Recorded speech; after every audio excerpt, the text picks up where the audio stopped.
Ooh, we in Chiang Mai, freak bitches. We're at a waterfall with no water. And we're like, oh yeah, let's do this Workcast on this hike up this waterfall. They get there like, oh yeah, waterfall my me. No water.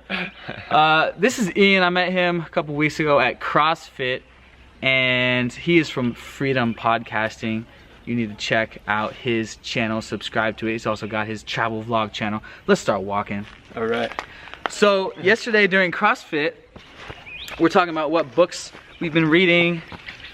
This is during our stretching and stuff. Right. And his girl, V, goes like, yeah, I've been listening to podcasts, Tim Ferriss podcast. Oh, by the way, he produces it. I'm like, what? You produce Tim Ferriss's podcast? So anyways, yesterday I met the kid who produces Tim Ferriss Show. He edits. What do you do? Like he sends you the raw files and then I just take the raw files and turn them into a podcast. Wow. That's just one piece of Freedom Podcasting. That's just like the part that I do. We do like 16 shows, and Tim's is just the one that I do because I really like it still. Tim's. Yeah, that's the first person that I've heard call Tim Ferriss by his first name. Yeah, Timmy. Good old Tim. I like his podcast. Producer for him. So first question, how did you get into the podcast producing thing, and how did you get Tim Ferriss's show? Yeah, okay, so by the way, this is the freaking rock hill we're climbing up, guys, so this is gonna be an interesting hike. It's a test of fitness to see if you can do an interview while you climb up a rocky mountain, right? Yeah. Ask questions while you step on jagged rocks. So I started podcasting with a guy named Chris Tucker.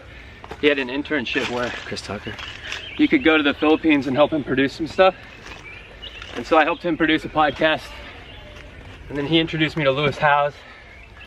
And Lewis has created a podcast called School of Greatness. And I was like the driving producer behind that for the first like 120 episodes. And in the meantime, I've just met a ton of people.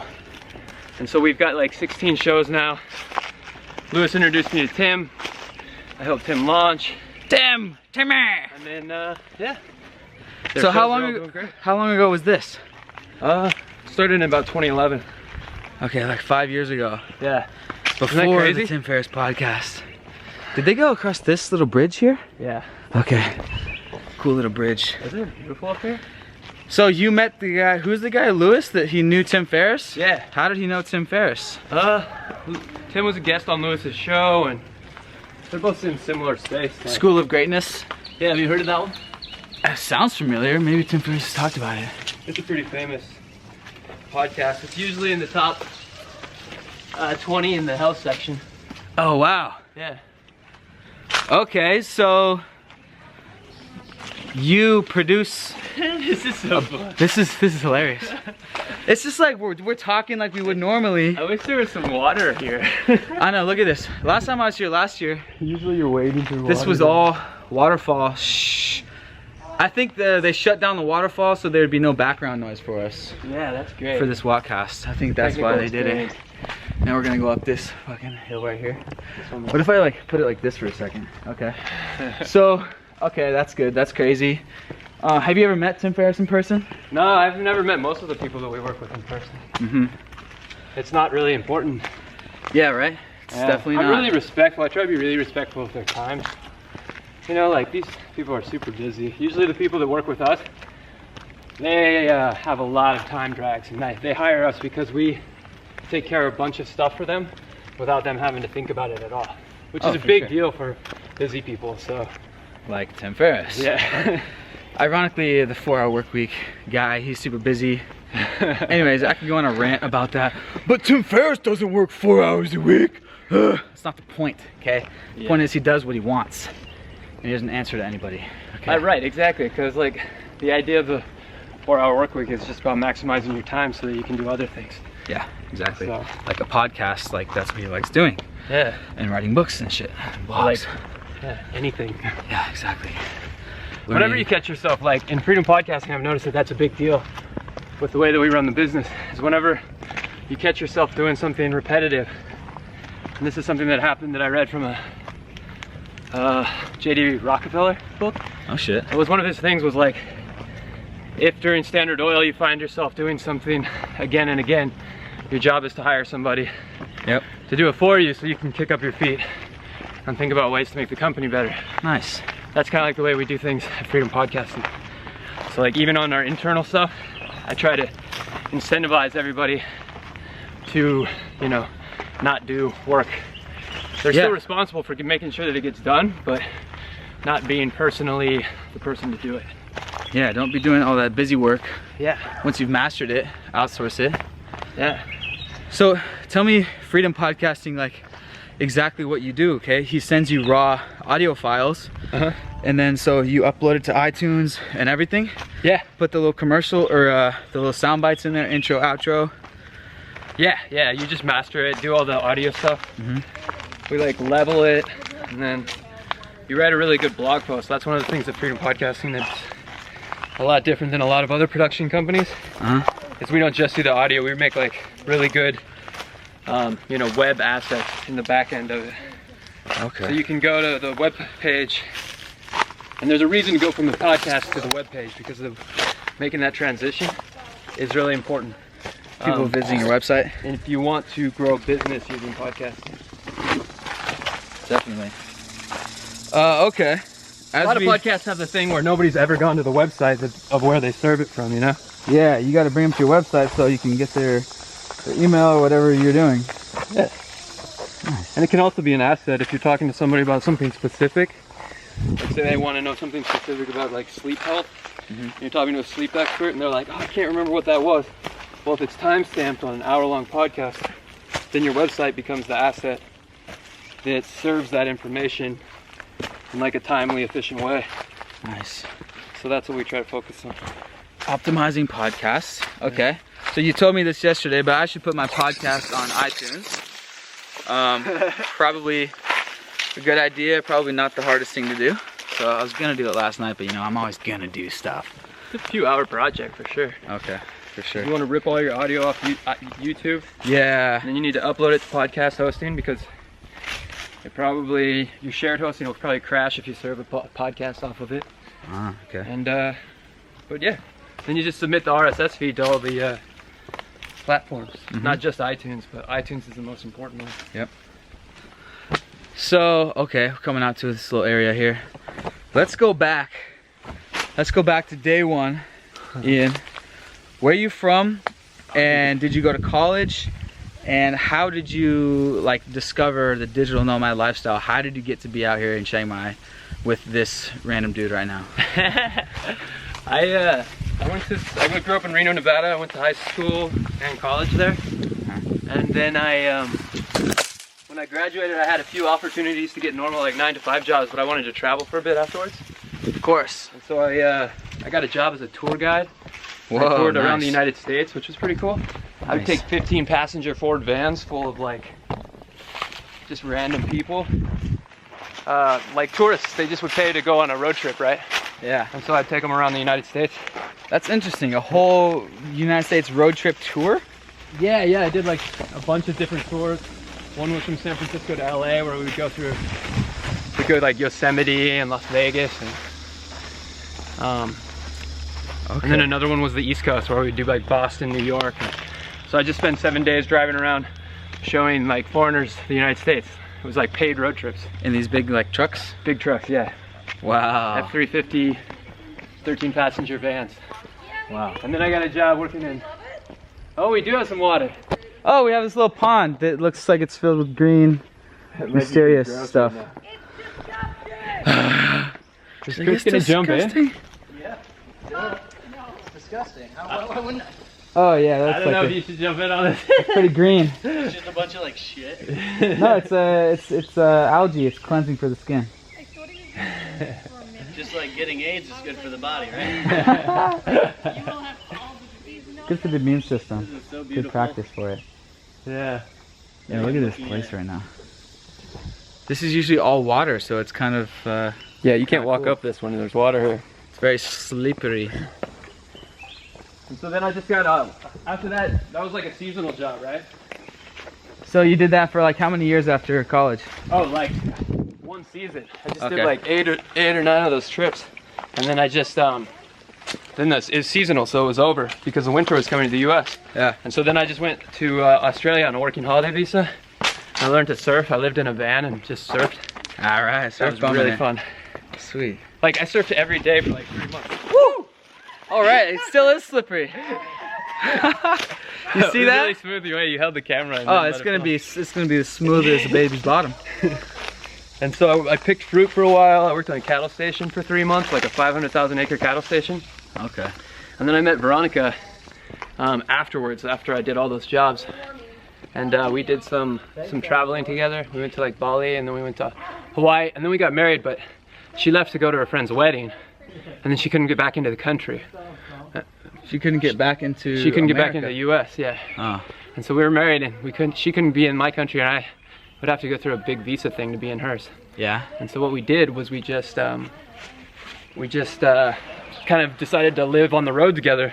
And so I started thinking like, okay, I'm sick of doing all these jobs like fruit picking and cattle station work, because each time you get to a new place, you have to set up a new job, and plus they suck, right? Those Yeah, jobs. tell me about it, man. They get old. They're really fun for adventure jobs, but they're not really great careers. Yeah. And so we started looking for internet business stuff, and that's how I met Chris Ducker, and then I won that internship, then I started the company, and now so many podcasts later, we got like a organization. Boom, boom, boom. One person to the next. You get out there, you start making it happen, and you meet connections, and those connections lead to other connections. So how long ago did you like start traveling? What country did you start traveling to? Wasn't it South America or something? Did you guys hit the road together and then start to get into the online business? What was it?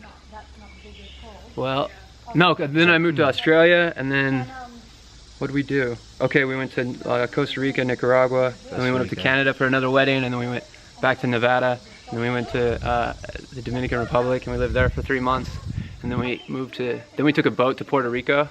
We stayed in Puerto Rico for 3 months, and then we flew to Miami, and then we bought a car in Miami, and we drove from Miami to New Orleans. We stayed in New Orleans for a month, and we drove to New York. We stayed in New York for 3 months, and then we drove across the country. And then so this whole time you're like setting up your online business?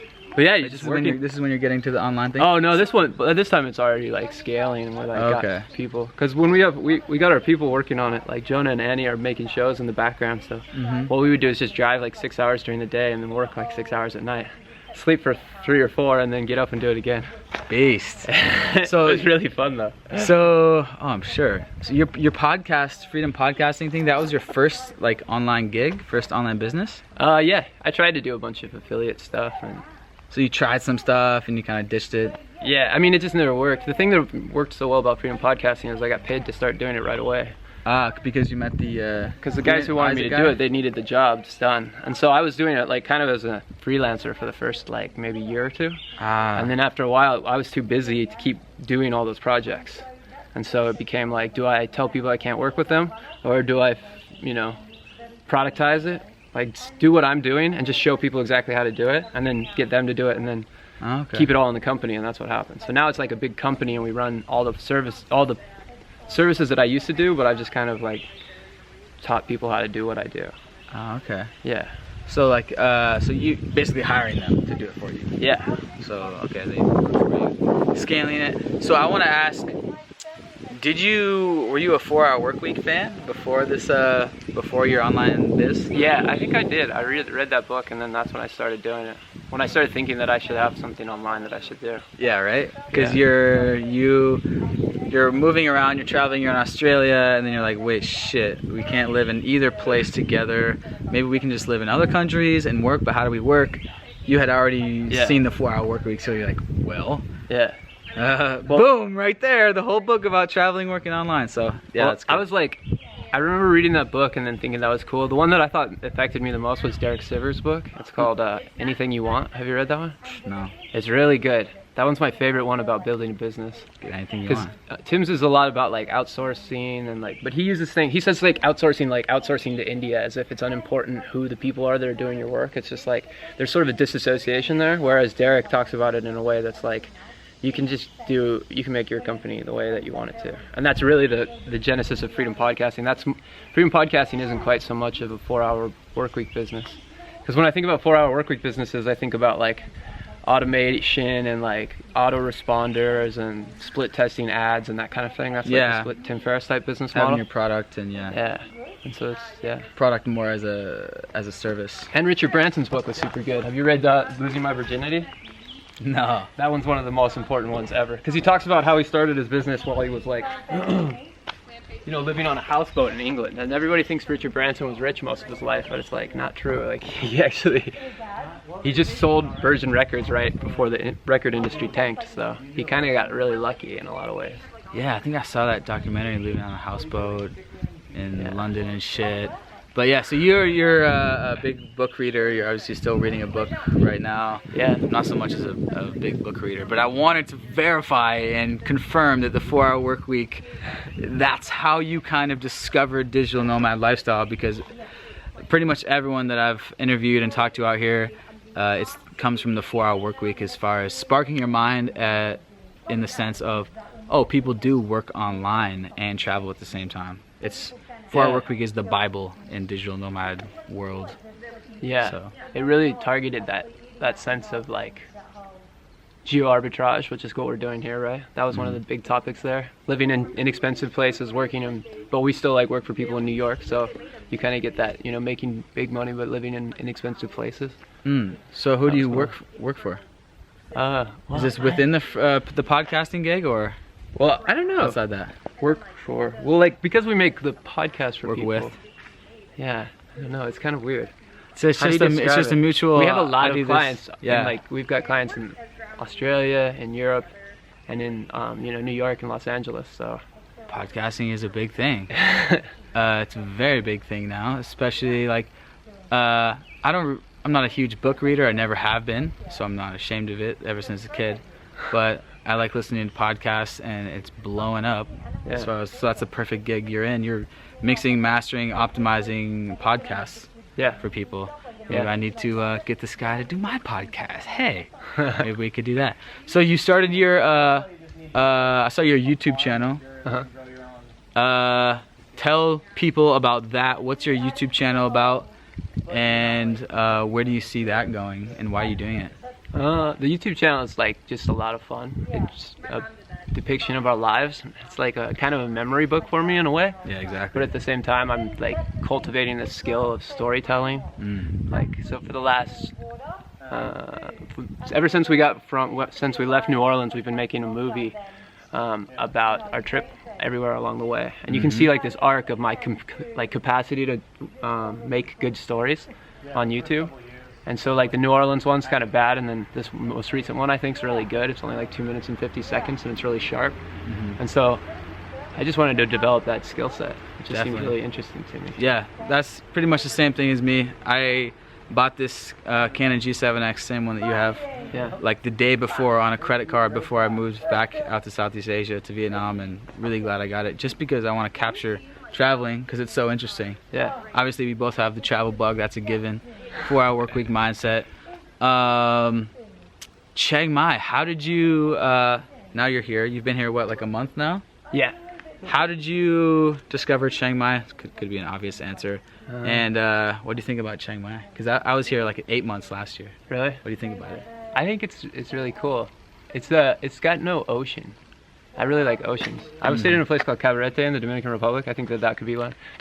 Chiang Mai is just, it's kind of like, it's on that Nomad list as the top place for people with businesses like ours. There were a lot of people here that I wanted to meet, and so coming here has been really fun, because when we were in Dominican Republic and Nicaragua and all over the US, nobody's really living this sort of a lifestyle. And so here, there's a lot of people doing it, and you can go to Nomad meetups and you meet a lot of people that are in really similar businesses. And so it's really fun to be around people like that. Yeah. And so Chiang Mai is cool. It's inexpensive, which makes it so it's really easy to live here, and super cheap. Super cheap, man. Food's really good. Hey, he said it. The food's really good. I just checked into my $200 a month, like 6,000 baht a month apartment, and I'll be here for another month. Tell me about, because I'm thinking later this year or next year, South America. How is Dominican Republic? I've never actually met anyone that's lived there. The DIA is really cool. It's dangerous. Down in the DIA. Dangerous. Yeah, like, you know how Thailand has the second most dangerous roads in the world? like the highest mortality rate per 100,000. Oh yeah. The Dominican Republic's #1. Oh okay. So it's kind of sketchy. You know, it's like people. It's a lot of fun. It's got surf. It's got great surf. It's got pretty good diving. Okay, yeah, you can surf and shit. That's yeah, dope. That's a huge perk. It's a bit more expensive, but like there's some things that are really inexpensive. We were there the whole time, and avocados were like 10 cents, and then we went to the store and we noticed a huge change in their price, and they went down to like 3 cents each for ones that are like the size of my head, this big. And so we would just eat guacamole like breakfast, lunch, and dinner. We were eating cheaper there because we just really like this, like, you know, just get onions, lime, tomatoes, and guacamole, and you can just make a giant jar of it like this, and you just eat that all the time. You don't even have to go to restaurants and stuff. So This is a fascinating story. Living off guacamole in the DR. But I had I had a scooter, one of those Honda Scoobies. Check those out. They're like 25 cc's or something, and I used to ride that because we lived on the top of a hill in like a 3-bedroom house for $500 a month, just us. And we would drive down the hill on this little Scooby. I would just drive down in the morning with like my flip-flops on and go surfing for like 3 hours, and then drive back up, and then we'd work from the house for like 4 or 5 hours, and we'd go to the CrossFit gym. The one in Cabarete is run by a guy named Zach, and it's the coolest place to work out, and it's right on the beach, and Zach's like a really great guy. And there's a lot of really cool people in Cabarete, so it was really fun. It's like a big place for like swimsuit models and swimsuit companies. So Ooh. Yeah, it's a really fun place to be. Cabarete. And then there's like a acrobatic school there too, and so you can go there. Oh shit, learn some backflips. Yeah. We were talking about that yesterday at the CrossFit. Cabarete is just pretty wild too, so you can do anything you want there. It's fun. Damn, okay, gotta check that out. How is it up there? Same thing? This goes up really high. Dry, huh? Do you guys want to keep going to the top, or? Yeah, check it out. I mean, we kind of went to the top. Do you see any way to go up? It's up the side here. It's a little sad. There was somebody up there and he looks fully clothed and not wet. Really sweaty. Yeah, definitely not wet. I don't think yeah. there's gonna be any wet going on. There ain't no wetness over here. But This is the first time I've seen the sky the whole time we've been here. Yeah, look at that, dude. In my glasses it looks blue, but really it's not that blue. Dude, last year living here, like, it was, every day was the bluest of blue sky. Yeah. So I'm kind of sad about this sky in Chiang Mai. V, tell us, you're on the Whatcast now. So you guys in the DR, where else did you guys live in South America? And tell us one of your favorite places in that part of the world that you guys lived. well, I would say we only went to the DR and Puerto Rico, right? And Nicaragua Rico. and Costa Rica. Oh, sorry. Yeah. Those are more like islands rather than the Caribbean, though. This right? is right. I'm a little hot. I need some water. Anyway, my favorite would probably be Nicaragua. We lived on a little beach there, Playa Madera. You like Nicaragua better than Dominican? It's so tough. Everywhere I go, I love it. I know, that's what I We say. always find these amazing spots on the beach. Yeah, super cheap, great living, great lifestyle. We work from home. It's great. Do you surf too, by chance? Longboard. Ah. Most of my boards are at 8 to 9 foot. Okay, so what is the that just makes it easier, or it's just Yeah, easier? Okay. yeah, that's kind of like the beginner, too scared to get on a short board. Longboards are great for picking up any wave, like jumping up on any wave. Yeah. Super fun. Especially on Not North as Shore of scary. Hawaii. You're going out in 5 foot waves, and your board weighs about 9 kgs. Yeah. Don't do it. Did it? Nearly died. Got taken by a set. Shortboarding. Longboarding. Longboarding. It can still be dangerous. I gotta get my surf game up. Super fun. Where else did you guys live in South America? Nowhere in South America together. I lived in Chile for a while, but Chile.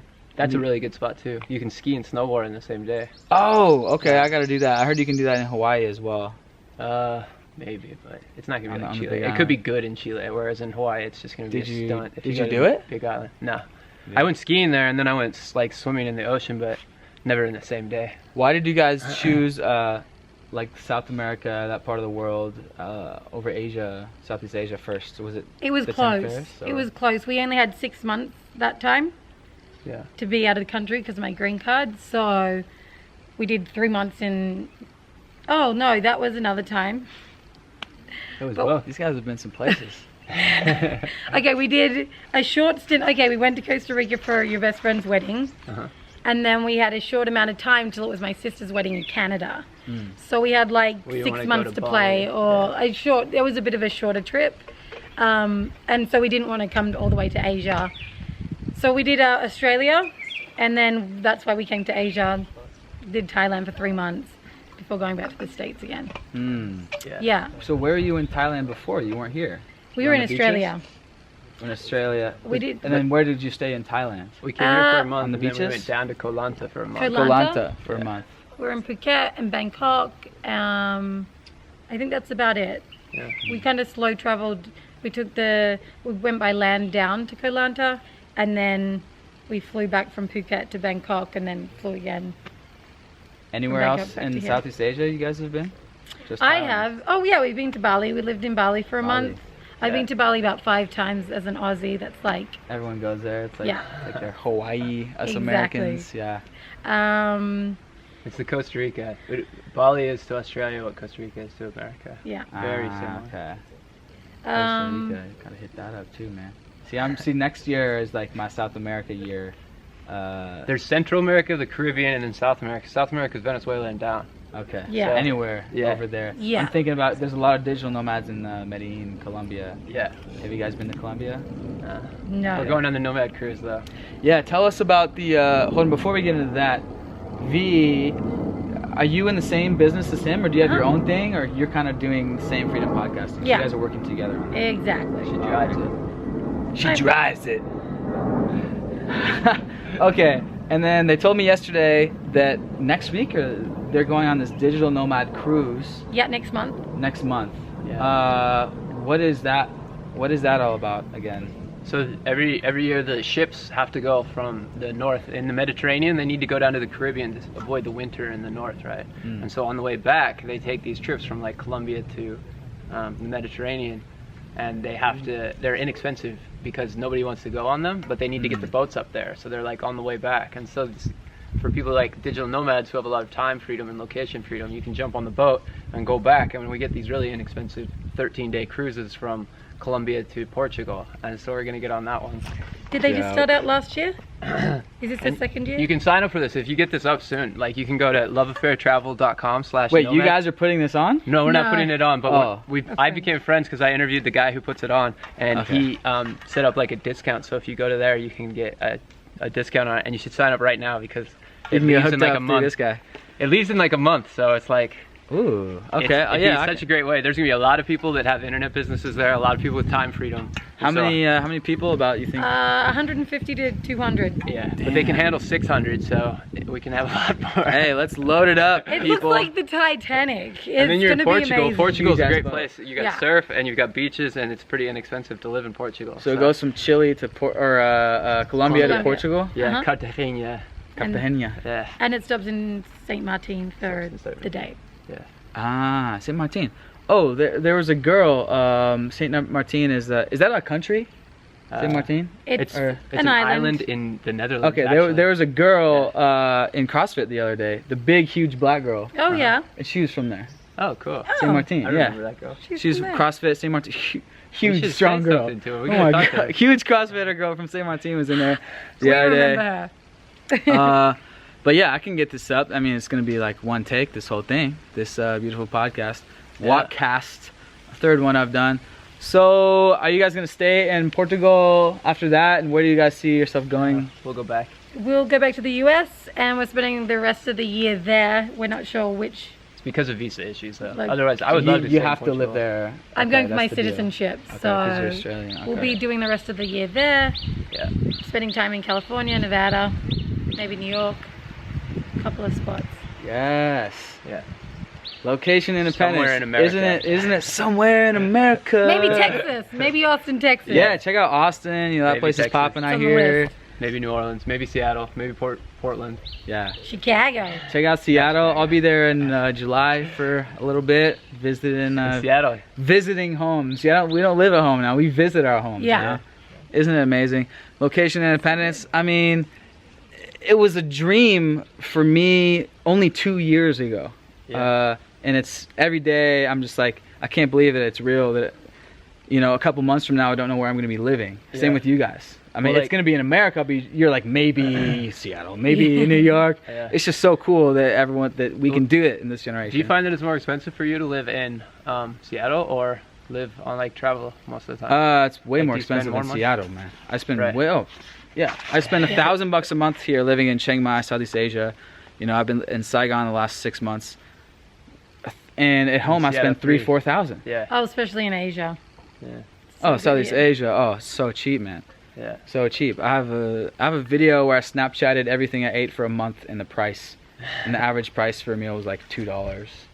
Like it's so good. And then you're eating like the expensive places too. Like if you were on a budget, Yeah. you can easily get that down to like 60 cents to $1. Yeah. Oh At yeah. least here. Most. I mean, you can totally get a bowl of soup, like some pho or some rice and chicken for under $1. Like, Yeah.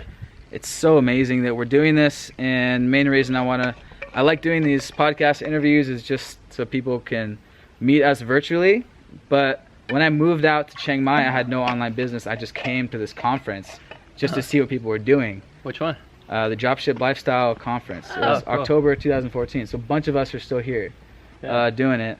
And it took me 6 months just to see what people were doing, but I made it happen. So that's why I want other people. I want my friends to come do it, because it's scary to take the leap Yeah. to like leave your secure job. You were kind of popping around doing these like farm jobs and shit. So you were kind of always independent. Yeah. And me too. I was like an independent sales type person. But there's plenty of people who have corporate jobs and they quit just to come out here, Yeah. take that leap of faith and make it happen. Yeah. Yeah. Because all of us are making it happen. How old are you guys, by the way?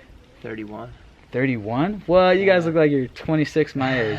24, going on 34. Ha ha ha. So yeah, here you guys go. More digital nomads making it happen. We got American and Australian. I would ask them, hey, where do you guys see yourself, you know, in the next year? But they don't know where they're gonna be living. As far as business, you guys are just growing this freedom podcasting thing. Yeah, I mean, we're always playing with tons of Any stuff. other- And our YouTube channel. And your YouTube channel, yeah. Channel, a bunch of pages. I asked all him- sorts of things. Ian will probably start another podcast. Yeah. We'll be doing. Oh yeah, what's your podcast that people can follow? My podcast is called Love Affair Travel. If you go to loveaffairtravel.com, you can see everything there. We've got like a forum, so if you guys have any questions, you could ask there. Love Affair Travel. It's on iTunes. You can subscribe. Wow, Quite Love easily. Affair Travel, guys. So I'm guessing it's about traveling as a couple. These guys are actually married, so I haven't said that yet. It's But, more like about adventures. Like sometimes I'll talk to people who, like I've got some friends, these are South African friends who go skiing in Pakistan and they like hiked over the Andes with nothing but like a backpack and There's So- a bunch of people who have traveled the world with. And Traveled some people- to every single country in the world. Like 3 of Yeah. you guys. Wow, you get to Yeah. know those people. Yeah. That's what I'm talking about. Yeah. I'm gonna interview Yeah. those people because Yeah. that's interesting as fuck. You'll love all it's the adventures people. too. So it's, and then sometimes it's just Adventures. business guys who like are good at making money while they travel. So it's like Wow. a cool balance there. And then house sitting. House sitting is a great opportunity to open it up because you can get like 2 or 3 months at a place watching somebody's house, and so no accommodation expenses. I mean, if you're starting a business, that's a great way. House to kickstart party. it. Yeah.